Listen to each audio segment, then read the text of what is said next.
기도하겠습니다. 사랑의 하나님 감사합니다. 주님의 그 사랑의 빛이 우리에게 밝히 비춰주심을 감사합니다. 오늘도 살아가는 모든 삶 가운데 어둠이 다가올 때에도 주님의 그 사랑의 빛으로 이기게 하여 주시옵소서.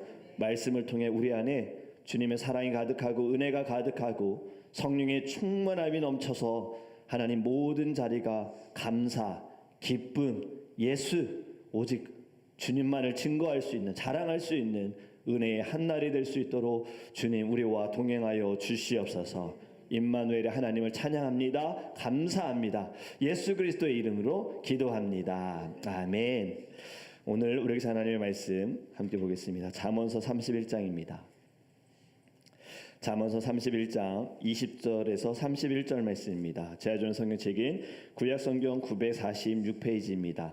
잠언서 31장 20절에서 31절 말씀입니다. 946페이지 우리 함께 읽겠습니다.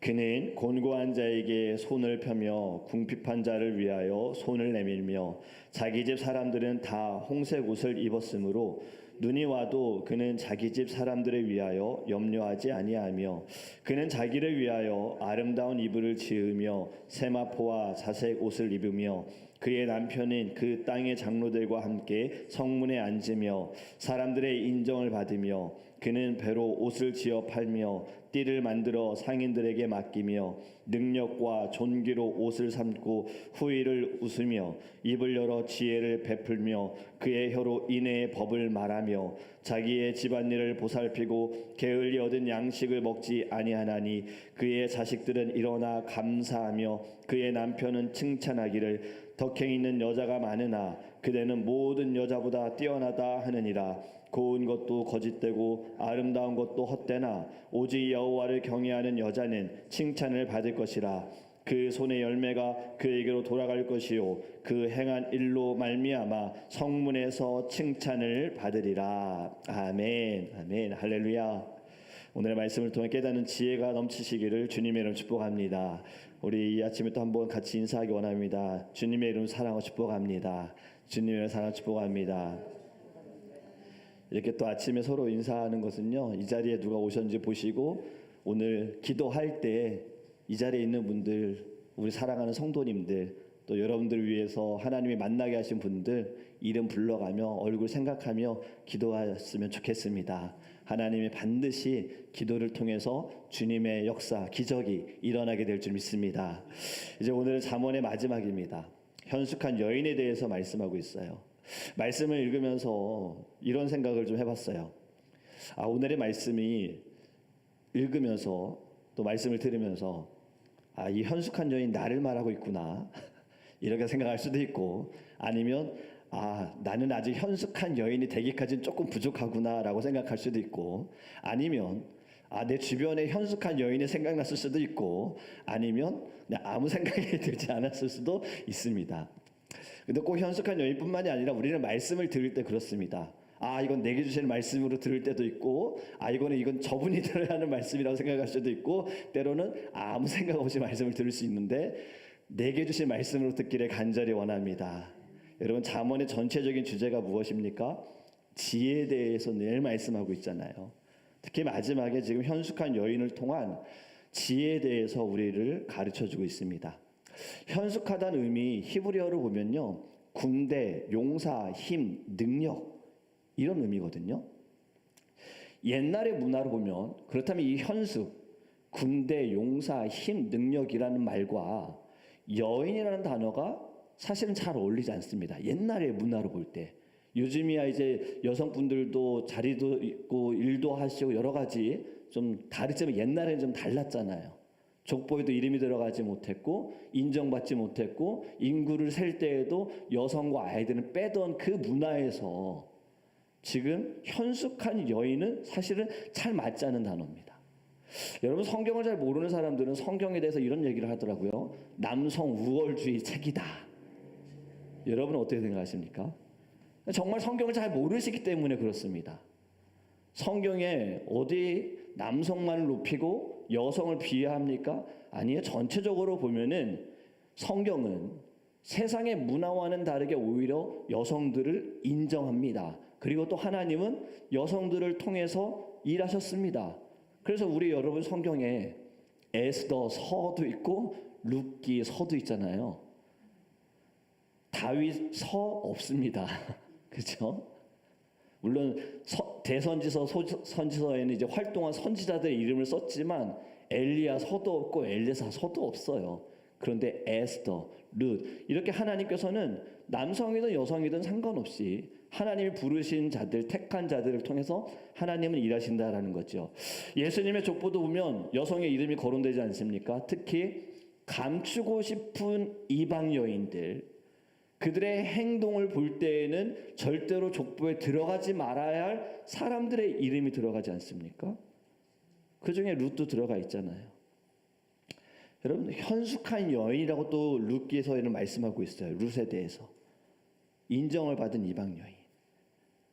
여러분, 어제 말씀 언급해 보면 어제 설교 제가 하면서 기도한 사람들, 자녀들을 위해 기도한 사람들, 현숙한 여인이지 않을까요? 오늘 본문을 통해서 현숙한 여인, 이 여인을 통해 성도가 어떻게 살아가야 할지 그 지혜를 깨닫기를 간절히 원합니다. 저는 13절과 14절, 15절의 말씀을 읽으면서 딱 한 단어가 생각이 났어요. 부지런하다예요. 부지런하다. 제가 읽어드릴게요. 그는 양털과 삼을 구하여 부지런히 손으로 일하며 상인의 배와 같아서 먼 데서 양식을 가져오며 밤이 새기 전에 일어나서 자기 집안 사람들에게 음식을 나누어 주며 여종들에게 일을 정하여 맡기며. 지금 현숙한 여인이 부지런히 일을 하면서 즐거워합니다. 먼 곳에서 먹을 것을 구해서 가족들을 먹입니다. 해가 뜨기 전에 일어나서 식구들이 먹을 음식을 준비합니다. 부지런함에서 오는 지혜에 대해서 말씀하고 있어요. 여러분, 잠언서에 게으른 자는 먹지도 말라고 하고 있잖아요. 부지런한 자만 먹을 수가 있어요. 현숙한 여인의 부지런함을 보면 자신만을 위한 것이 아닙니다. 제가 오늘 말씀을 읽어보면 다 가정을 위한 거예요. 남을 위한 거예요. 어려운 자를 보살펴주는 자, 현숙하다라고 말씀하고 있어요. 지금 우리가 살아가는 이 시대에 너무나도 이기주의, 개인주의가 강하지 않습니까? 다른 사람의 삶에 대해서는 별로 관심이 없습니다. 그리고 오히려 자신의 영역에 넘어오면, 침범하면 화를 내는 시대가 되어졌어요. 가족 안에서도 이러한 일이 벌어집니다. 부부 사이에서도, 부모와 자녀 사이에서도 개인주의가 너무나도 보여요. 교회 안에서도 마찬가지예요. 내가 맡은 사역만 관심이 있지 다른 사람이 하는 사역에 대해서는 그게 관심이 없습니다. 여러분, 자기 일에만 부지런하고 다른 일에는 신경 쓰지 않는 것 또한 하나님은 기뻐하지 않습니다. 지금 이 현숙한 여인의 부지런함은 자신을 위한 부지런함이 아닙니다. 지금 남을 위한 부지런함인 거예요. 현숙하다. 여러분, 우리가 배워야 할 지혜는 정말 누구를 위한 부지런함인가, 누구를 위한 열심인가를 우리 깨달아야 할 줄 믿습니다. 주님을 위한 부지런함, 그리고 영혼들을 살리기 위한 부지런함이 우리 안에 충만할 때에 하나님께서 우리 안에 평강을 주실 줄 믿습니다. 여러분, 부지런한 자는요, 이것을 알 거예요. 내 시간이 아니라 하나님의 시간이다예요. 내 것이 아니라 하나님의 것이다예요. 내 건강이 아니라 하나님에게 나에게 주신 건강이다라는 거예요. 오늘 하루도 마찬가지입니다. 내가 그냥 살아가는 오늘이 아니라, 쫓기는 듯이 살아가는 하루가 아니라, 그냥 어떻게든 견뎌내는 하루가 아니라 하나님은 오늘을 우리에게 선물로 주셨습니다. 이 하루라는 시간 동안에, 하나님의 시간 동안에 하나님 우리에게 기회를 주신 시간일 수도 있어요. 우리의 죄를 하나님께 회개할 수 있도록, 돌아올 수 있도록, 또 누군가에게 복음을 나타낼 수 있도록 하나님이 주신 기회라고 저는 생각을 합니다. 저희 가족을 보면은 제가 고모가 많다 그랬잖아요. 이틀 전에 저희 큰 고모부가 소천하셨어요. 하나님의 나라에 들어가셨습니다. 연세가 86세신데 저희 아버지가 위로 고모가 셋이고 저희 아버지가 넷째 장남이시고 또 밑에 고모가 있고 막내 작은 아버지가 계세요. 이제 큰 고모부가 어제 얘기를 좀 들어보니까 이제 점심에 고모하고 같이 식사를 하고 나 좀 피곤한 것 같아서 좀 잘게 이런 얘기를 하셨는데 그 전날에 큰 고모부가 좀 아셨는지 나 이제 고 왠지 죽을 것 같아라는 얘기를 하셨대요. 근데 고모가 크게 신경 쓰지 않으셨대요. 왜냐하면 집에 계셨기 때문에 병은 당뇨가 좀 있으셨고 그 당뇨를 통해서 좀 여기에 좀 아픔이 있으셨는데 그래도 병원에 계셨던 것이 아니라 집에 계셨고 식사도 같이 하시는데 그런 이야기를 하셨대요. 그리고 이제 점심 식사하고 좀 이렇게 쉰다고 주무셨는데 고모도 같이 주무시고 일어나서 방에 들어가 보니 이제 큰 고모부가 그냥 조용히 누워있는데 눈을 뜨고 계시더래요. 그래서 수천하셨다라는 것을 아시고 이제 가족들에게 연락을 하시고 이제 장례를 지금 치르는데 또 요즘에 한국에는 좀 돌아가시는 분들이 많아서 3일장으로 못 치른다 그러더라고요. 4일장 이렇게 그 스케줄 때문에 이제는 그렇게 하지 못한다 그래서 이제 4일장으로 해서 내일 이제 발인한다고 얘기를 들었습니다. 그래서 또 소식을 이제 가까운 친척분의 소식을 들으면서 정말 참 내일 일은 모른다는 것과 함께 내가 잔다고 당연히 내일 일어날 수 있다라는 것도 우리는 사실 몰라요. 근데 우리는 매일매일이 그냥 당연히 내일이 주어질 거라고 내일 어떻게 살아갈 것인지에 대해서만 고민을 하지 우리는 잠자면서 오늘 하루 살았던 것에 대해 감사하지도 않고 오늘 하루 내가 지었던 죄에 대해서도 우리는 회개하지 않습니다. 내일 하면 되겠지예요. 여러분 잠언서의 지혜로운 자는 그냥 오늘 하루에 감사하고 오늘의 일에 대해서 회개하고 내일도 예수님 때문에 기대가 되어지고 내일이 오지 않을지 모르기 때문에 오늘 하루 최선을 다하는 겁니다. 저와 여러분은요 말씀을 통하여서 하나님의 오늘 우리에게 주신 귀한 선물의 하루가 의미 없는 삶이 아니라 어제와 같은 삶이 아니라 어제보다 더 나은 삶이 되기를 간절히 원하며 어제보다 더 주님과 가까워지시기를 주님의 이름으로 축복합니다. 바로 이것이 무엇이냐면 하나님을 경외하는 사람입니다. 경외라는 것은 두려움이라는 거잖아요. 세상을 두려워하는 자가 아니라 하나님을 두려워하는 그 마음을 가진 자는요 그냥 모든 하루에 주님만을 생각할 겁니다. 주님의 뜻이 무엇일까? 지금 이 순간들을 통하여 때로는 이 어려움 가운데 주님이 나에게 요구하시는 것이 무엇일까? 하나님이 어떠한 길을 여실까? 여러분의 마음을 갖게 되어지면 지금의 고난 또한 하나님께서 길을 여시는 또 다른 문이라고 생각할 수 있습니다. 이 고난을 통해서 하나님께서는 더 하나님께로 나아오기를 원하신다라는 것을 알 수 있다라는 거예요. 그래서 저는 늘 제가 이런 단어 많이 쓰잖아요. 말씀을 들을 때 깨닫는 지혜를 주세요. 여러분 이건 정말 지혜입니다. 여러 번 하나님은 반복해서 말씀하시고 했던 말씀 또 하시는 이유 듣지 않고 돌아오지 않기 때문에 하시는 거잖아요. 그런데 그 말씀을 듣고 돌아오게 되어지면 사실 어떤 어려움이 없어요. 들었을 때 돌아오면. 그런데도 듣지 않으면 부모가 자녀를 때리듯이 하나님 사랑하시기 때문에 어떠한 징계를 통해서 어떠한 어려움을 통해서 우리를 돌아오게 하실지 모릅니다. 그런데 그 방법은 사실 알 수가 없어요. 우리의 모든 고난에는 그냥 내가 잘못했기 때문에 받는 고난이 아니라 반드시 이유가 있습니다. 여러분 그 고난 속에서 하나님의 뜻을 발견하시기를 주님의 이름으로 축복합니다. 16절에서 18절의 말씀을 보면 현숙한 여인을 통해서 경제적인 풍요로움이 옵니다. 경제에 대해서 분별력을 가지고 장사도 잘 됐어요. 그런데 지혜로운 사람은요 이 경제력 또한 누구의 것인지 잘 알고 있어요. 물질의 주인은 하나님이십니다. 나에게는 맡겨주신 것입니다. 이 청지기로서의 삶을 살아가는 것을 보여주는 거예요. 그냥 나만 잘 먹고 잘 살자가 아닙니다. 하나님께서 왜 이 땅에 누구는 부자가 되었고 누구는 좀 어려움을 겪는가? 물론 성경에서는 게으른 자는 가난할 수밖에 없다 그랬어요. 부지런한 자는 어찌하든 먹을 수 있다라고 말씀하셨어요. 그럼에도 불구하고 왜 부자가 있는가? 너만 누려라가 아닙니다.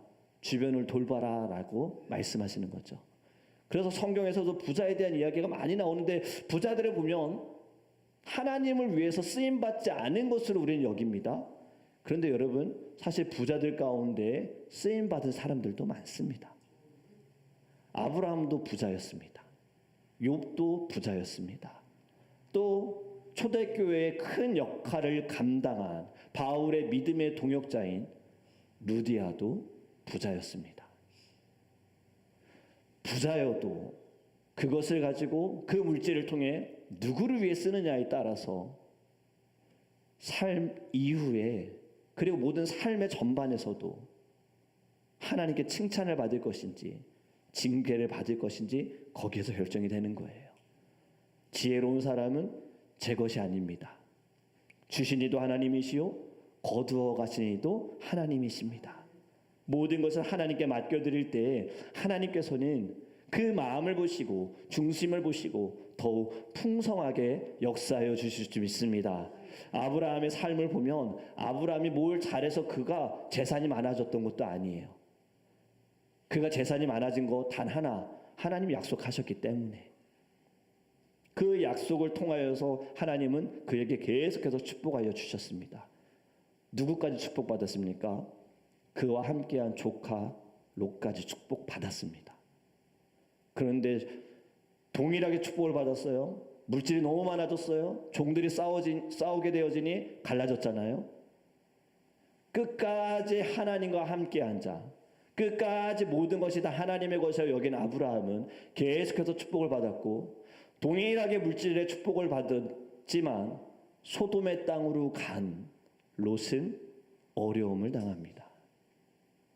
그가 소돔과 고모라에서 도망갈 때, 떠날 때 뭘 챙겼을까요?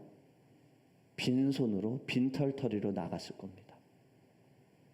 여러분, 우리의 모든 삶은 다 하나님의 것입니다. 주님께 맡겨드립니다. 주님이 역사해 주소서. 이러한 마음을 가지는 것이 지혜로운 자인 줄 믿습니다. 22절과 25절은요, 자신을 위한 절제에 대해서 말씀하고 있습니다. 자기 스스로 단정하고 준비된 삶을 사는 거예요. 늘 항상 겸손합니다. 겸손한 사람, 여러분 이런 사람의 말로 요즘 말인지 모르겠지만 좀 지나간 말일 수 있는데 볼매 아닐까요? 볼수록 매력적이다. 겸손한 사람은 정말 볼수록 매력적이지 않습니까?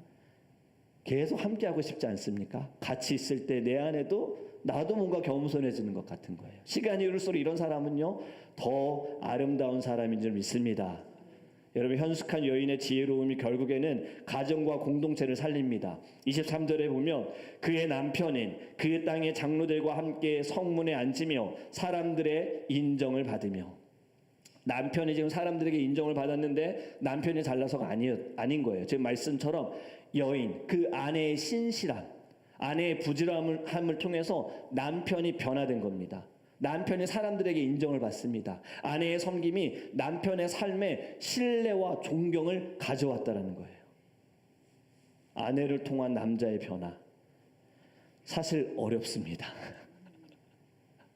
어제도 저희가 수요 예배 마치고 잠깐 로비에서 이야기 나눌 때 잠깐 이런 이야기 나눴었잖아요.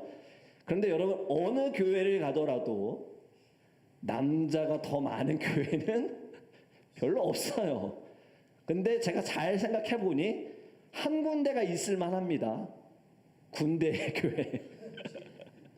군인 교회는 남자가 더 많을 수밖에 없어요. 그런데 군인 교회 외에는, 군대 안에 있는 교회 외에는 어디든 다 여자가 많습니다.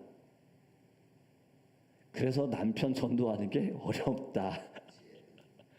여러분, 그런데 세상에도 이런 말이 있어요. 아내는 가정의 공기와 같다라는 이야기가 있습니다.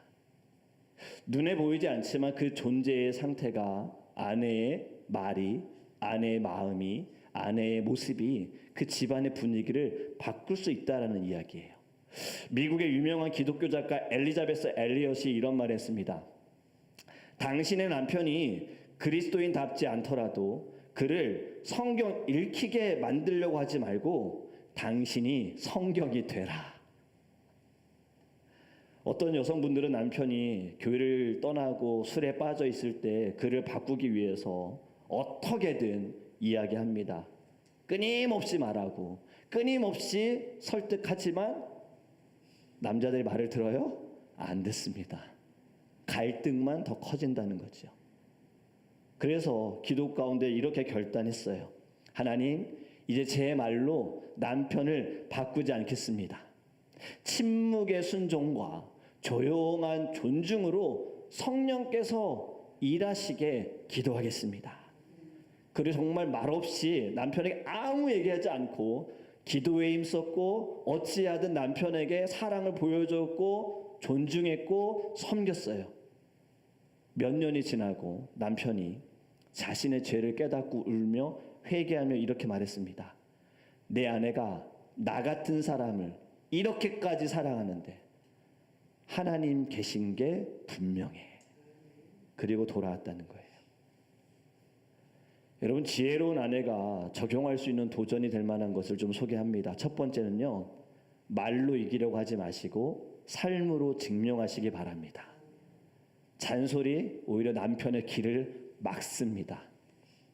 세상의 심리학자들도 남자와 여자에 대한 이야기를 할 때 남자는 자존심 먹고 산다 그러잖아요. 남편의 자존심만 세워주면 남자는 다 합니다. 이거 해줘 저거 해줘가 아니라 당신이 이거 잘할 것 같아, 이 말이 오히려 그 남자를 움직일 수 있다는 거예요. 그렇기 때문에 지혜를 통해서 존중으로 마음을 열게 해야 되고, 두 번째, 같은 이야기일 수 있어요.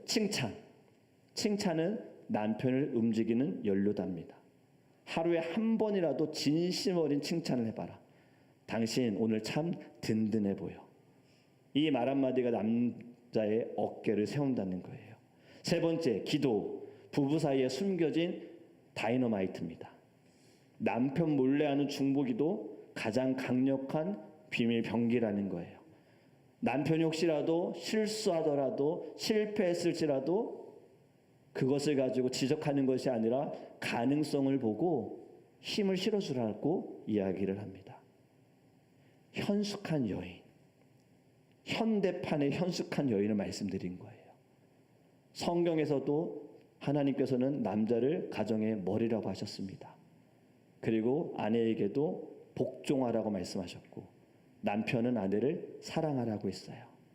여러분, 이것이 가정 안에서만 있는 것이 아니라 교회 안에서도 반드시 보여줘야 할 모습이라고 생각합니다.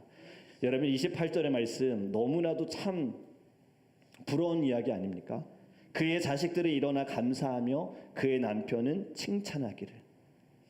지금 여인에게 자식들은 고마워요, 감사해요, 늘 이렇게 고백하는 거예요. 그리고 남편조차도 아내를 인정하고 칭찬하는 거.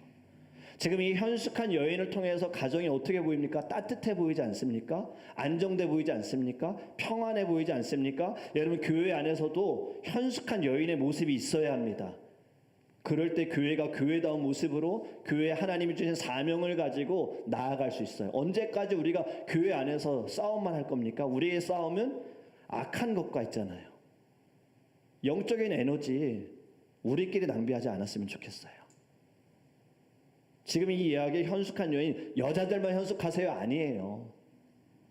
지금 저한테도 하시는 말씀인 거예요. 남자들에게도 하시는 말씀인 거예요. 교회 안에서 현숙함, 가정 안에서 현숙함. 말을 많이 하기보다는 들으려고 하고 침묵 가운데 더 기도할 때 하나님이 일하실 줄 믿습니다. 여러분, 전도를 위한 기도도 마찬가지입니다. 행동도 필요한 거예요. 지금 저희 성도님들 가운데 가정의 구원을 위해 기도하는 성도님들이 계세요. 근데 한 분이 언니의 구원을 위해서 성경책을 샀다 그러는 거예요. 언니한테 성경책 주려고. 여러분, 이게 어떻게 행동으로 나타납니까? 마음이 있는 거잖아요. 어떻게든 언니가 예수님 믿었으면 하는 바람, 하나님께로 돌아왔으면 좋겠다는 이 마음을, 간절함이 도구로 성경, 언니가 읽을지 안 읽을지는 모르지만 어찌하든 이 성경책을 줬을 때 이걸 또 두고도 기도해야겠죠. 받는 것을 끝날 것이 아니라 언니가 성경 한 번이라도 열어보게 해주세요. 그리고 한 번 그 성경 읽는 순간에 성령님이 딱 만져주세요. 여러분, 하나님이 하시면 불가능한 일이 없고요. 사람이 생각한 그 이상의 일들이 나타납니다. 저도 경험했고 저는 제 주변의 일들도 이런 모습들 많이 보았습니다. 사람의 이론적으로, 사람의 그 모든 삶의 계산적으로 되어지는 것보다 홍해를 가르는 것이 머리로 이해가 되는 일입니까? 그 큰 견고한 여리고성이 돈다고 무너지겠습니까? 여러분, 사람은 늘 그냥 이렇게만 생각하는 거예요. 전략이 필요하다, 무언가를 해야 된다. 아니요, 하나님이 말씀 한 번 하시면 불가능한 것이 가능케 되어지고 마른 뼈에 생기를 불어 넣어 주실 줄 믿습니다.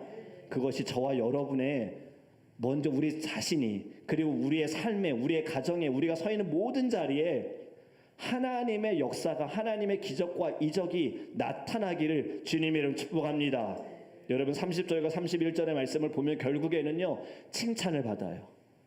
여호와를 경외하는 여자가 칭찬을 받습니다. 지혜로운 여자가 칭찬을 받습니다. 열매로 인하여 칭찬을 받습니다. 우리의 모든 삶에도 결국에는 마지막에 하나님의 심판대 앞에 서게 될 것입니다.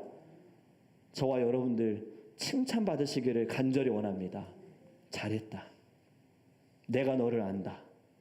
너가 얼마나 나를 위해서 살았는지 내가 너를 안다. 잘하였도다. 착하고 충성된 종아. 여러분, 이제 우리의 영적인 눈이 뜨여서 하나님을 바라보기를 간절히 원합니다. 이것이야말로 지혜의 시작이에요. 모든 것이 하나님으로 시작되어지고 하나님이 하시기를 간구하는 것, 하나님의 역사가 있기를 간구하는 것. 그럴 때 광야의 길을 내시고 우리 앞에 무엇이 가로막을지라도 하나님께서 다 무너뜨려 주실 줄 믿습니다. 이것은 믿음으로 가능케 되어지는 거예요. 믿는 자에게 능치 못할 일이 없나니, 믿지 않기 때문에 기적이 안 일어나는 겁니다. 받은 줄로 믿고 감사함으로 아랠 때에 하나님은 놀라운 주님의 역사를 보여주십니다. 오늘 하루 여러분 경험하실 줄 믿습니다. 그리고 내일, 아니 오늘 저녁에 여러분들 입술로 간증되었으면 좋겠어요.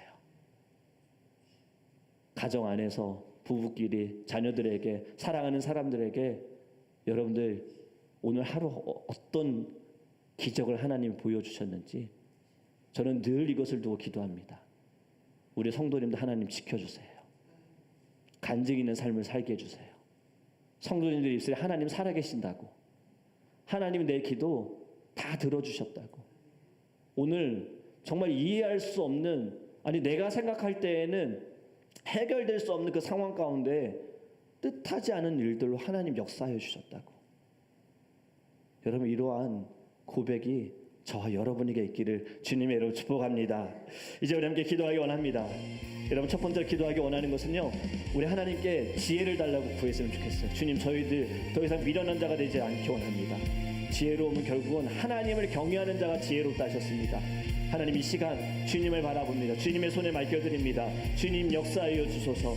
내 마음에, 하나님 내 삶의 중심이신 하나님, 주님 다스려 주소서. 성령의 충만함으로 하나님 인도하여 주셔서 하나님 보이지 않는 곳에 하나님 길을 열어주시옵시고 내 앞에 가로막고 있는 홍해가 갈라지게 하여 주시옵소서.